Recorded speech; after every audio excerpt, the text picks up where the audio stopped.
Quero pedir para você abrir a sua Bíblia no livro do profeta Jeremias, no capítulo 29.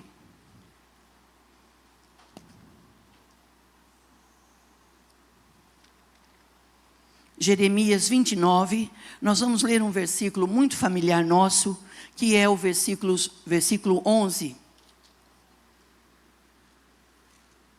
Eu tenho alguns recados, mas eu vou deixar para depois, irmãos, porque eu não quero perder aqui o foco dessa palavra. Jeremias capítulo 29, verso 11. Vamos ler a palavra de Deus. Nós vamos ler só o versículo 11, que diz assim: porque sou eu que conheço os planos que tenho para vocês, diz o Senhor, planos de fazê-los prosperar, e não de lhes causar dano, plano de dar-lhes esperança e um futuro. Vamos ler novamente, irmãos? Porque sou eu que conheço os planos que tenho para vocês, diz o Senhor, planos de fazê-los prosperar, e não de lhes causar dano, planos de dar-lhes esperança e um futuro.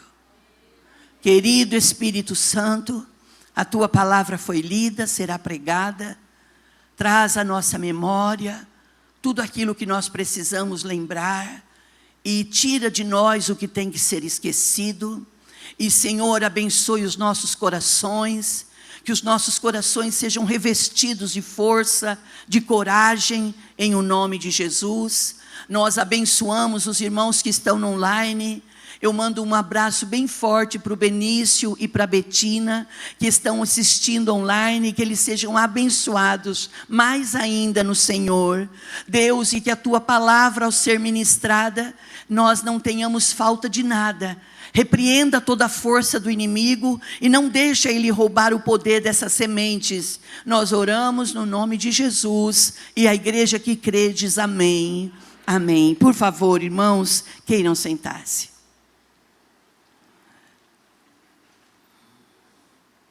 Aleluia. Que alegria, irmãos.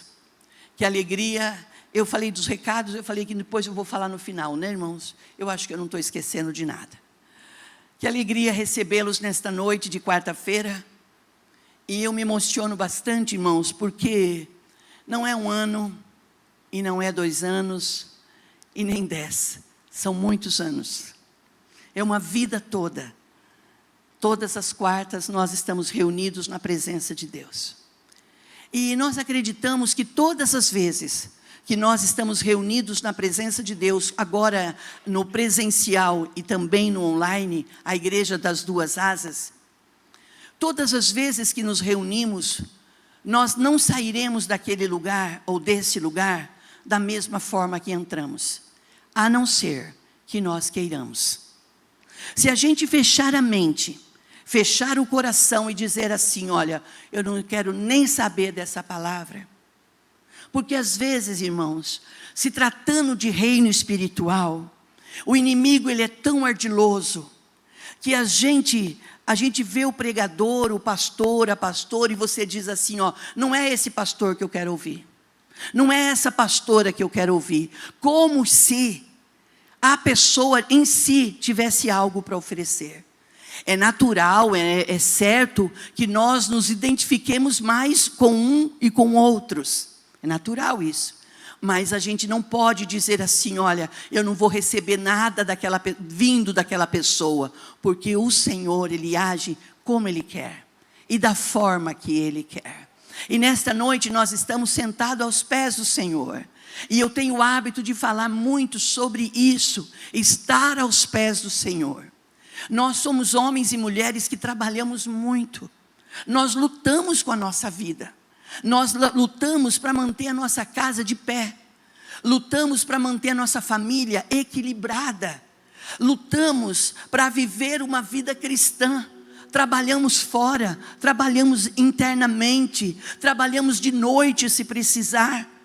Agora os tempos mudaram muito. Mas eu sou da época em que minha mãe, ela passava a roupa à noite. Ela ligava o ferro dela e ela passava os lençóis à noite. Mas eu não lembro de máquina de lavar. Eu lembro que punha a roupa, os lençóis da cama, punha para coarar na grama, sabe? Naquela grama que tinha assim, punha um plástico, e ali ela ensaboava aqueles lençóis, e colocava, deixava no sol, depois vinha e passava nas águas, quando estava limpo, bonito, você pensava, agora vai para o varal. Não, ia para o anil ainda. Quem é do tempo do anil? Ai... Eu tenho coisas que eu não queria lembrar, mas eu lembro. Ai, tinha o anil. Você também lembra do anil? Ai, para tudo. Ela tinha um balde grande, um tambor, né? Colocava uma bacia, colocava aquela água limpinha, uma pedrinha de anil, e punha a roupa ali, e deixava um pouquinho, como se hoje, Cris, fosse o amaciante nosso, né? Hoje a gente não põe muito amaciante, põe vinagre. Irmãos, eu não sei nada dessas coisas. Eu vou lavando, dê o que der, vamos lá. Aí o que acontecia? Quando tirava do anil, punha num varal. E eu lembro que durante o dia, ia para lá e para cá, e eu via minha mãe assim, ó, olha que bonito. Olha que bonito. Ficava admirando a obra de arte que ela tinha feito. Eu estou falando da minha mãe, mas você pode lembrar de você pode lembrar da sua mãe, da sua avó, da sua tia, ou de alguém que você conviveu. A obra de arte, por quê? Porque é trabalhoso. E a Bíblia diz assim, olha, tudo que vier às mãos para fazer, fazei conforme as suas forças. Então não é o ter muito, mas o pouco que a gente tem, a gente tem que ter zelo, tem que ter cuidado. É como roupa, né, irmãos? Se a gente pegar as nossas roupas e chegar em casa da escola, da festa, de um lugar, de um culto, e chegar e jogar no canto, é uma roupa jogada. Mas se você pôr no lugar certo, se você pendurar um blazer, se você dobrar uma calça certa e pôr no cabide, de repente não direto no armário, mas deixar ali tomando uma fresca, no dia seguinte você organizar, ver se está limpo, se não está, aí você vai avaliar. Isso, irmãos, traz zelo. É como roupa nos cestos para lavar. Tem gente que vai jogando lá no cesto, vai deixando. Aí você precisa ir para um evento, onde está a roupa? Não acho. O inimigo roubou minha roupa. Não foi o inimigo, irmãos. É a gente que às vezes joga lá no cesto e misturou roupa do dia a dia com roupa de sair. Pastor, mas isso é coisa de antigo. Não é, irmãos. É valores. Se você for numa conferência, se você for num seminário que vai falar de valores, vai ver que você não pode gastar tudo só em roupa e sapato, ou só em perfume. A gente tem que equilibrar, enxugar um pouco, porque a vida não é só agora, a vida é o amanhã. Sabe, a pessoa que ganha 2.000, um exemplo, ela gasta 2.300 no mês, ela vai quebrar. Não, ela não vai, ela já quebrou. Ela já quebrou, não vai dar certo. E eu não sou economista porque eu não sei mexer com dinheiro, mas eu ouço e eu vejo coisa. Irmãos, eu não tem nada que me entristece mais num culto, quando foi no final do ano que o pastor disse assim, esse ano não vai ser fácil financeiramente. Quando o pastor falou isso, meu coração fechou. Não é porque eu tenho medo, é porque eu falo, nossa, mas a hora que chegou a minha vez de comprar alguma coisa, a economia vai ficar ruim. Então olha para quem está perto de você e fala, calma, que o que é seu está guardado, está protegido. Então fica tranquilo. É como ter casa própria. Eu não sei se você paga aluguel, irmãos, mas a pessoa que paga aluguel é cruel com a gente. Os 30 dias eles voam. E aí eu conto aqui para os irmãos, deixa eu contar isso, eu estou compartilhando isso com você, Deus já está falando com a gente, amém? Eu me lembro que quando o pastor disse que nós íamos ter nossa casa própria, eu sentei ao lado dele, pastor Celso, junto com as minhas meninas. As meninas toda empolgada, debruçadinha na mesa, e o pastor desenhando a nossa casa, e eu chorando. Eles achavam que eu estava chorando de emoção, e não era, de desespero. Falei, aonde que esse homem vai arrumar dinheiro para fazer essa casa? Aonde? Não tinha R$1, não tinha uma economia, não tinha nada, não tinha onde pegar. Aí você vem para um culto do milagre depois de tantos anos, e você ouve alguém dizer assim: milagres não se explicam, milagres se vive. É dessas fechadinhas de torneira que a gente vai dando, é dessas portinhas que a gente vai fechando. Peraí, esse mês eu não preciso comprar um sapato novo, o que eu tenho dá para ir. Esse mês eu não preciso comprar um blazer novo, dá para usar mais uns 2 meses ainda. Sabe essa seguradinha que a gente vai dando? Sabe quando você passa no centro, você fala: o que é 10 reais? Fica sem ele para você ver o que é 10 reais. Vai pagar uma conta e não pega o troco de volta. Fica para você, o que é essas moedinhas? Pega, o que é seu pega. Porque o que é das pessoas, elas não vão dar para você. A gente aprende isso, não é verdade? E a gente aprende e a gente ensina isso. O que é seu, o que é do outro, é do outro. E quando o pastor dizia que ia ter casa, eu achei legal. Achei legal, vai ter uma casa em L. E eu entrei junto, eu ia no terreno, vai ter irmãos aqui que vão lembrar. Eu ia no terreno, eu falava assim: aqui vai ter um quarto, aqui no quarto vai ter um móvel. Irmãos, não tinha nem nada. Mas aqui vai ter uma mesa, aqui vai ter... Aí você vai falando isso, você pensa que isso vai ficando no ar. Não, isso chama-se fé. E quando você tem fé, ninguém pode brincar com você. As pessoas podem avaliar e julgar uma aparência, rir do nosso momento, mas do futuro de uma família que tem fé, ninguém pode rir. Porque a Bíblia diz que pela fé nós podemos alcançar muita coisa. A Bíblia diz em Hebreus 11, verso 1.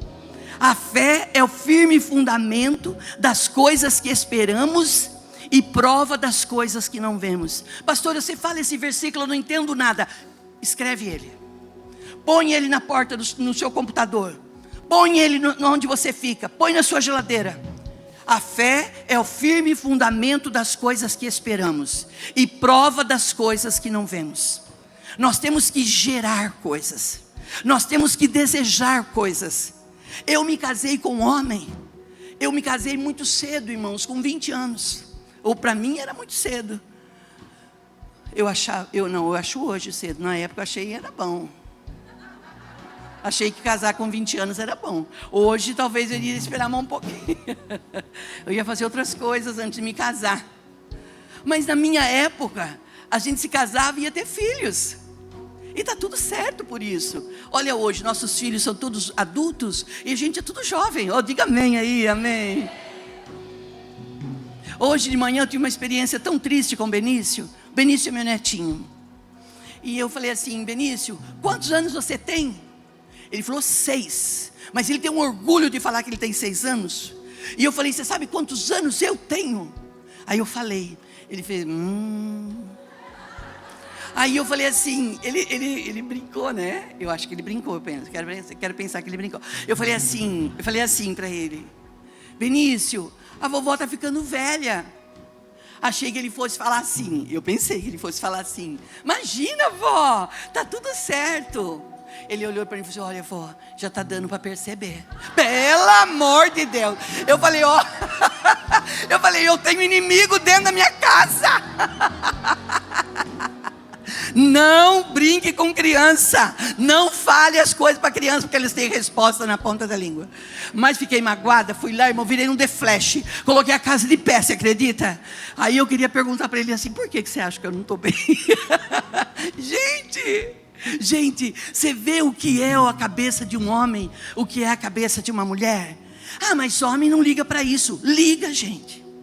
Mulher não liga para isso. Mulher tem tantas ocupações, não liga todo o tempo. Mas pegar você num momento de carência, você entra numa depressão que você não levanta nunca mais na sua vida. Tem gente que está em depressão e você fala assim: o que será que aconteceu para essa pessoa estar nessa depressão? Se você for ver, é coisa pouca. Mas é a palavra errada na hora errada, no momento errado. Olha para quem está perto de você, não precisa pôr a mão nem nada, mas fala assim: isso é verdade. Palavra errada na hora errada, ela pode ser uma tragédia na vida da gente. Por isso, irmãos, que eu falo muito isso. Se preciso engolir palavras, engula palavras. Porque nem tudo que a gente pensa, nem tudo que a gente acha, a gente pode falar. Porque se você, eu falei hoje para os irmãos aqui, falei, gente, dizem que a maturidade faz a gente perder o filtro. Se vocês veem que eu estou perdendo meu filtro, vocês me ajudam. Vocês me socorrem. Eu falei, vocês me ajudem. Por quê? Eu cheguei aqui, eu vou contar, porque se eu não contar não sou eu, né? Mas deixa Deus falar, pode Deus falar? Deus está falando com você já? Eu venho para o culto do milagre, a pastora faz a gente rir. Então você não sabe que quando você ri, você cresce? Você vai liberando a endorfina da sua mente, do seu coração. Não, na mente é endorfina, no coração é alguma coisa lá. Você vai liberando coisas, você vai falando assim, nossa, parece que eu estou melhor. O que foi isso? Além da presença de Deus no ambiente, você percebe que você não é sozinho. Você tem uma equipe do seu lado.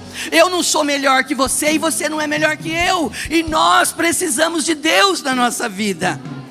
Eu cheguei aqui, a nossa diaconisa estava ali, a Rosana, e eu cheguei mais cedo, mas eu cheguei na transição do culto. O culto terminou, eu peguei um povo ali fora, não saía, não conseguia entrar. Aí eles nervosos aqui perguntando, onde está a pastora? Eu falei, gente, quase que eu não chego. Aí olha o que aconteceu. Eu cheguei, eu olhei para a diaconisa, eu falei assim, gente, galera, falei brincando, galera. Gente, mas quando eu falei isso, eu lembrei de uma música. Ai, gente, vai ficar feio isso, mas eu vou falar. Alô, galera, bate a mão e bate o pé, sabe?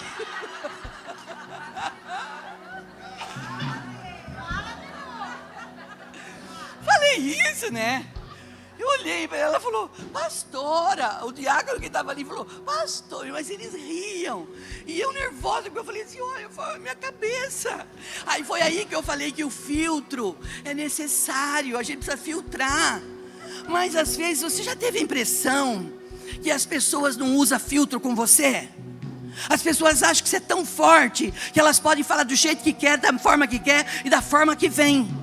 Quantas vezes você vai num evento, vem num culto como esse abençoado, termina o culto, o pastor fala assim, não vai perder a bênção no estacionamento. Por quê? Porque em fração de tempo, a gente põe tudo a perder. Agora há pouco eu estava aqui, glória, glória, glória, glória. Daqui a pouco eu estou lá e falo assim, palhaçada que você está fazendo comigo, hein, irmão? Olha que dois extremos que a gente vive. Então, a gente tem que tomar cuidado. Pastor, e por que você está falando isso? Para descontrair um pouco. Para descontrair, para falar para você que você é muito amado de Deus, que a palavra que está escrito no livro do profeta Jeremias, no capítulo 29, versículo 11, assim diz o Senhor, eu é que sei os pensamentos que tenho a respeito de vós, pensamentos de paz e não de mal, pensamentos de fazê-los prosperar, planos de fazê-los prosperar, e de não lhes causar dano, e de lhes dar um bom futuro. Mas o que a gente enfrenta no dia a dia é essas promessas? Não é, irmãos. As promessas o que a gente enfrenta no dia a dia é Satanás tentando, como um pássaro que vai lá na mata e pega um capim e traz e quer jogar na cabeça da gente. Ele joga um capim hoje, amanhã ele joga outro, e você vai falando assim, isso não é nada, é um capinzinho, deixa ele aí. Tem coisas que nós temos que tirar da nossa vida. Tem coisa que nós temos que tirar. E tem coisas que nós temos que trazer para a nossa vida. E nós não podemos ficar pensando assim, isso não faz mal. Porque toda vez que o inimigo pegar um pedaço de uma paina, um mato, e jogar na nossa mente, na nossa cabeça, sabe o que ele vai entender? Eu estou fazendo um ninho naquela cabeça. Eu estou fazendo um ninho naquela cabeça e a pessoa não está nem percebendo. Quando ele vê um ninho pronto na cabeça da gente, ele se acha dono da gente. Aí ele acha que porque o ninho dele, que ele fez, está ali, ele pode botar ali o que ele quiser. E às vezes, como povo de Deus, nós damos mais ênfase para que o inimigo diz, para que a circunstância diz, do que para o que a luz da palavra diz. Aí vem um inimigo e diz, vocês são fracos. Vocês não vão chegar em lugar nenhum. Vocês nunca vão ter uma casa própria. Você nunca vai trocar de carro. Você está estudando, pode parar. Você não vai chegar aonde o fulano chegou. Isso não é para você. Ouça, aqui a palavra do altar está vindo para nós nesta noite. Assim diz o Senhor: eu é que sei os planos e pensamentos que tenho a respeito de vós, e não são pensamentos maus. Olha lá, olha, porque sou eu que conheço os planos que tenho para vocês, diz o Senhor, planos de fazê-lo prosperar e não de lhes causar dano. Você acha que o pensamento para você desistir é de Deus? Desistir do quê? Você vai para onde? Alguns anos atrás, eu via muita gente deixando as suas casas e saindo para a rua. Eu já perdi amigos queridos que perderam a graça de viver em comunidade, em viver em família, e enlouqueceram, ficaram insanos, e começou a bater perna de um lado para o outro. Aquelas pessoas secaram, aquelas pessoas endoideceram, porque Satanás fez um ninho na cabeça deles, e colocou pensamento de destruição, e eles me viam e diziam: Lourdes, Lourdes, eu dizia, a palavra é a palavra que liberta, não é o pregador, não é a igreja, é o poder da palavra. Irmãos, eu vejo pessoas indo para lá e para cá, indo para lá e para cá. Não, a bênção ela está aonde você está. Qual é o milagre que você precisa? Ouça a palavra. A Bíblia diz assim que a fé, ela vem pelo ouvir. Ouvir o quê? A palavra. E a palavra está dizendo assim, ó: desistir não é um plano que Deus tem para você. Não é. Pastor, a senhora fala isso? A senhora fala isso porque a senhora não sabe o que eu estou vivendo. Sei, irmãos, eu sei o que é 5, eu sei o que é 7, eu sei o que é 10 anos, pregando para um grupo de pessoas, e aquele grupo de pessoas não crescia. Eu tinha todas as possibilidades do mundo para pensar, isso não vai crescer, mas a gente não entende os planos de Deus. No livro do profeta Isaías, no capítulo 55, ali no versículo 10, eu acho, que diz assim, ó: os meus pensamentos, eles são maiores do que os seus, e os meus planos são maiores do que os seus. Só que a gente vê o agora, e o Senhor está treinando a gente para viver o amanhã. Mas para a gente viver o amanhã, nós temos que nos levantar hoje, nós temos que nos engravidar hoje. O que, pastora? A senhora está falando que eu vou me engravidar? Isso, eu estou dizendo que você pode gerar. Nós temos homens e mulheres aqui, empreendedores. Olha o irmão João, falei certo, João? O irmão João, 10 anos. Quando chega no limite, não tem onde pegar. Eu não tenho onde pegar. Não é que eu não estou na rua, não estou passando aperto, mas o que é meu por direito, eu preciso. A gente precisa de um agrado. Sabe o que diz o Salmo 37? Agrada-te do Senhor, ou seja, deleita-te no Senhor, e Ele concederá os desejos do teu coração. Ah, mas Deus, Ele não tem compromisso em agradar o coração de ninguém. Mas Deus, a Bíblia diz que Deus, Ele é um Deus amoroso. Ele não dá só o que você pede, Ele te dá infinitamente mais. Mas para isso acontecer, você tem que aguentar o processo, você tem que ser firme. Aí Satanás começa a pôr na sua mente: esse casamento não vai virar nada. Esse casamento aí, casamento de 30 anos, já desgastou, não vira mais nada. Está repreendido. Porque se desgastar um relacionamento hoje, você vai ficar sozinho amanhã? Ou você vai em busca de outras coisas? Se tem disposição para ir buscar outras coisas, é hora de buscar pela sua casa. Maridos e mulheres que estão aqui, lute pela sua casa. Lute. Pastor, eu não gosto que você fale desse jeito. Eu não gosto que você diz que você é contra a separação. Não é questão de ser contra a separação. A gente sabe o poder de uma aliança. A gente sabe o que é filhos. Quando vê pais se agredindo, irmãos, alguém tem que recuar. Alguém tem que retroceder. Alguém tem que ir para a presença de Deus. Alguém tem que provocar o sobrenatural. Alguém tem que querer viver, dizer: realmente Deus tem algo para mim. Eu me lembro, irmãos, que a minha família deve estar no online, parte dela. Família que eu digo, meus irmãos. Eu me lembro que quando os meus pais se converteram, a minha mãe procurou o pastor e disse assim: pastor, eu aceitei Jesus como meu salvador. Eu estou vivendo uma vida nova, mas eu não vou mais viver com meu marido. Não quero mais. A gente se agrediu muito, ele bateu muito, ele machucou muito, não sobrou nada. Eu me lembro que eu era menina e eu ficava só ouvindo. Não pense que criança não ouve e não entende. Eles entendem tudo, eles captam tudo. Eu me lembro que o pastor disse assim: irmã Antônia, vamos fazer assim. Antes da senhora pedir o divórcio para o irmão João, a senhora vai ficar 30 dias orando por ele. Mas vocês estão na mesma casa, você vai continuar lavando, passando a roupinha dele, fazendo comida para ele, por 30 dias. Se nesses 30 dias não acontecer nada, a senhora tem liberdade de vir e dizer: não quero mais. É um direito da senhora. Passou 30 dias. A minha mãe, sem demônios, irmãos, não tinha mais legiões de demônios na vida dela, ela estava livre. Ela voltou a cuidar da casa, ela voltou a cuidar da família, ela ia para a igreja. A minha mãe era uma mulher que usava roupas diferentes. Ela se converteu, ela mudou, ela só usava vestido, agora saias. Uma mulher transformada, uma mulher que foi transformada pelo poder de Deus. Ela passou de pecadora à santidade. Uma bênção de Deus. Ontem eu estive com ela e passou os 30 dias. E eu via que o pastor orava, e eu observando. Quando chegou os 30 dias, o pastor procurava a minha mãe para falar com ela. Irmã Antônia. E a minha mãe não queria ver o pastor de jeito nenhum. Minha mãe fugia do pastor.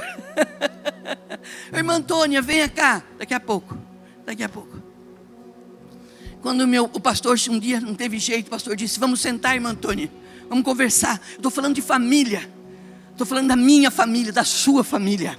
Invista na sua família, porque família é projeto que Deus instituiu. Deus ama a nossa família. É difícil viver em família, pior é viver sem ela. Olha, o pastor disse: irmã Antônia, vamos lá? Vamos deixar o irmão João? Vamos pôr ele para a rua? Tirar ele de dentro de casa? Ela: pastor, por que o senhor está falando assim do João? Mas não era o inimigo de morte? Viu, irmã Antônia, a senhora pediu para a gente orar 30 dias, agora já fechou, vamos orar? Ela disse: então, mas o João, ele está tão querido, ele se tornou meu amigo, a gente conversa, ele não bate mais, ele não agride mais, ele não bebe mais. Eu não tenho mais demônio, mas ele não tem mais o álcool. Ele foi liberto, pastor. Jesus libertou a vida do João. Então não vai largar? Não vai. O João é o mesmo homem com que eu me casei lá atrás. Eu tive 6 filhos com ele. Eu criei 2 que ele veio viúvo. Eu criei os 2 filhos dele. Tive mais 6. Eu não posso deixá-lo. Eu quero viver com ele. Nós estamos vivendo uma nova vida. E a Bíblia diz que o Evangelho é evangelho de boas novas. Irmãos, não pense assim: está tudo terminado, acabou. Nós estamos em território de milagres. Os milagres é para aqueles que creem. E a Bíblia diz: e os sinais seguirão aqueles que crê. Se você crê, o milagre vai alcançar a sua vida. Mas através da minha vida, sim, através da sua vida, você vai levar o milagre para sua casa. Vai. A minha mãe, você vai aplaudir? Dá um glória a Deus, bem forte.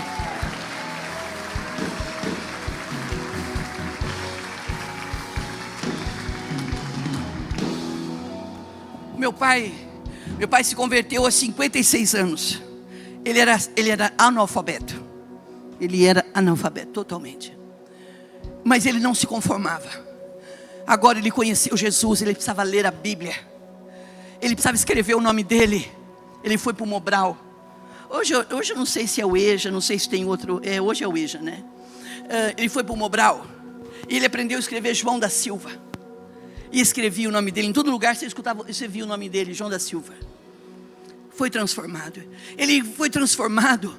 Se tornou um missionário, um obreiro. O nosso pastor não morava na cidade. O pastor dizia: irmão João, você visita os lares. Ele ia. Ele chegava lá, um homem que semi-analfabeto. Ele falava com as famílias. Olha, eu conheci Jesus, eu bebia, eu era um trabalhador, mas eu tinha um problema de álcool. O álcool me destruiu, o álcool acabou com a nossa casa. Mas hoje eu estou livre. Tem alguém aqui que precisa de bênção? As famílias vinham, as famílias eram libertas, e a nossa igreja foi ganhando gente para Jesus, porque os sinais seguirão os que crerem. Você não vai ficar com esse conhecimento só na sua mente. O sinal vai acontecer lá na sua casa. Aquilo que está dizendo não é possível, hoje você vai levar a palavra. Sou eu que conheço os pensamentos que tenho a respeito de você. Pensamentos de paz e não de mal. Planos de paz e não de mal. Meu pai ganhou muitas almas para Jesus. E meu pai tinha um dom. Meu pai tinha um dom de orar por mulher estéril. Meu pai orava por mulheres estéreis e elas engravidavam, milagrosamente. E ele começou a pregar. Ele ia pregar nas famílias. E ele levava uma Bíblia que ele achou. Só que ele ia pregar, ele levava a Bíblia, ele lia de ponta cabeça. Ele decorou o Salmo 23. Então lá no culto ele falava: o Senhor é meu pastor e nada me faltará. Ele falava, ele declamava. E os meninos que não são fáceis, né, irmãos? Menino é menino em todo tempo, né? Os meninos diziam assim: irmão João, sua Bíblia está de ponta cabeça. Mas falavam 10 vezes: irmão João, sua Bíblia está de ponta cabeça. Eles diziam: faz mal não, para quem sabe ler é de qualquer jeito. Ou seja, era o irmão João que estava sendo caçoado, irmãos. Você entende? Você entende por que às vezes vem para uma reunião? Por que a gente está num culto? Como diz a minha irmã Célia, ela disse para mim: nunca deixa, Lourdes, de contar o que Deus tem feito na sua vida, as experiências que você tem tido, porque quando você conta, a gente recebe para a nossa vida. E irmãos, eu vou falar um negócio com vocês. Os melhores anos da minha mocidade, eu sofri muito porque eu queria contar, mas eu tinha vergonha de contar. Mas eu estou livre, você sabia? Eu estou livre para liberar bênçãos sobre a sua vida. Eu não quero mais que ninguém sofra por falta de conhecimento. A Bíblia diz assim: vocês pecam por falta de conhecimento. O meu povo perece por falta de conhecimento. Leiam a Bíblia, irmãos. Ouçam a palavra. Ouçam o que é os nossos cultos. Domingo pela manhã no culto das 8, eu me segurei, irmãos. Eu estava sentado no primeiro banco. Eu tinha vontade de dançar junto com as meninas. Tamanha a presença de Deus aqui. Os irmãos do online participando, dizendo: o pastor está pregando para mim, o pastor está pregando para mim. Irmãos, não é o pregador pregando para você, é o Espírito de Deus sacudindo a gente. É o Espírito de Deus dizendo assim: até quando você vai ficar endurecendo a sua cerviz? Até quando você vai ficar sendo ignorante? Até quando você vai ficar querendo ver para você crer? Esta é uma noite de milagres, irmãos. E o Senhor está dizendo: sou eu que conheço os pensamentos que eu tenho a respeito de vocês. No livro do profeta Isaías, eu até anotei aqui, eu acho, Isaías 55, 9, fala que Deus, Ele conhece tudo a nosso respeito. Eu quero que você, nesta noite de quarta-feira, era esse versículo que eu falei, né? Lá, assim como os céus são mais altos do que a terra, também os meus caminhos são mais altos que os teus caminhos, e os meus pensamentos mais altos do que os seus pensamentos. Olha, porque, irmãos, que nesta vida tem gente que é tão bem resolvida, tem uma autoestima elevadíssima, mas tem outros que tem sofre de uma baixa autoestima, que mesmo a palavra falando, você não consegue tomar posse. Hoje é a noite que o Senhor está dizendo: para de ficar nas beiradas, para de querer achar que o melhor é só para o outro. Vou liberar uma palavra profética para nós. Quero convidar você a crer que Deus tem coisas melhores reservadas para nós. Quando a gente paga aluguel há muito tempo, irmãos, quando você lava a privada, onde os bichos entram, quando você esfrega um chão de vermelhão, você nunca imagina que um dia o Senhor vai te colocar num piso em que você vai olhar e vai falar: nossa, mas como Deus mudou a minha história. Mas para Deus mudar a nossa história, irmãos, nós temos que renovar a nossa mente. Nós temos que abrir a nossa mente e dizer para Deus: me ensina a viver os teus caminhos. Olha o Salmo, coloca para mim, filho, o Salmo 139, versículos 1 e 2. Essa madrugadinha, irmãos, eu fui muito incomodada por Deus, a orar, a buscar. Aí eu aproveitei que eu tinha umas vasilhas para lavar e já fui lavando as vasilhas. E fui buscando a presença de Deus. Olha essa palavra, versículos 1 e 2, Salmo 139. Senhor, tu me sondas e me conheces. Sabes quando me sento e quando me levanto, e de longe percebes os meus pensamentos. Você acha que quando você está se maltratando, se maldizendo, dizendo que você não merece nada, que para você é só o resto mesmo, que para você nunca chega a bênção completa, você acha que Deus não está vendo? A palavra está dizendo que o Senhor, Ele nos conhece. Quando você fica se metralhando sozinho, o Senhor está vendo, e Ele não está se agradando. Ele está dizendo para nós: eu dei a vocês tudo o que eu tinha de melhor, o meu filho, Jesus. Quando Jesus foi e cumpriu o ministério dele e foi embora, Ele disse: eu não vou deixar vocês sozinhos, eu vou enviar o meu Espírito, e Ele vos convencerá do pecado e do juízo. Você está achando que nós estamos vencendo?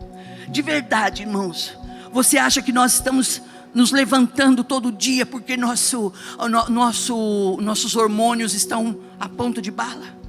Você acha que nós estamos planejando e fazendo os planos porque nós somos bons? Não, é o Senhor. É o Senhor que tem nos tomado, irmãos, e Ele tem nos conduzido a viver dias de bênção e de delícias aqui na terra. Vamos nos colocar de pé na presença de Deus. Tem uma palavra que Abacuque disse: esquadrinha o meu coração. A gente não pode falar o que quer e agir como quer. Nós temos que deixar Deus trabalhar em nós. Nós temos que entregar para Deus o que é para Ele cuidar e assumir as nossas responsabilidades. Aleluia. Eu quero chamar a equipe de adoradores que venham aqui comigo, por favor, venham. E nós vamos orar. Glória a Deus. Glória a Deus. Glória a Deus. Ninguém é como o Senhor, ninguém é como o Senhor. O Senhor é Deus forte, o Senhor é Deus poderoso, o Senhor é Deus que perdoou o pecado do seu povo. A tua palavra diz que quando nós confessamos os nossos pecados e nós o abandonamos, o Senhor nos perdoa, nos purifica e nos dá vitória em nome de Jesus. A tua palavra diz, Senhor, que o Senhor nos conhece, o Senhor nos sonda, o Senhor esquadrinha os nossos caminhos, e nós queremos a glória de Deus. Na semana passada nós estivemos aqui com o pastor Eliel, e o pastor Eliel disse assim, que quando você quer milagres de Deus, você tem que fazer uma varredura na sua vida. Nós temos que tirar da nossa vida o que tem que ser tirado, mas nós temos que trazer para a nossa vida o que tem que ser trazido. E o perdão, a autoaceitação, a graça, o amor, o favor de Deus na nossa vida é para todos sempre. Pastora, a sua mãe não separou do seu pai? Não, a minha mãe ficou casada com meu pai até 81 anos, quando ele foi embora com o Senhor. Eles serviram ao Senhor no diaconato, eles serviram ao Senhor os dias dele. O meu pai foi para a glória e minha mãe está vivendo os dias dela aqui na terra ainda, para a glória do nome de Jesus. Aleluia. O nosso amanhã não cabe a nós, o amanhã não pertence para nós, nós só temos o hoje. E a pergunta que eu quero fazer para você é: qual tem sido os pensamentos que tem cocheado na sua mente? São pensamentos de paz ou pensamentos de mal? São pensamentos de planos de um bom futuro ou pensamentos para levá-lo a destruir? Nesta noite, se você tem sonhado e planejado, mantenha-se firme e forte, Mas se você está dizendo: pastora, eu estou precisando de ajuda emocionalmente falando, eu preciso de ajuda fisicamente, espiritualmente, eu quero que você saia do seu lugar e venha aqui para o altar, no nome de Jesus, na presença de Deus. Aleluia, aleluia. Os nossos pastores, por gentileza, se posicionem. Glorambalabás. Você venha, se você precisar de ajuda. Aleluia, aleluia.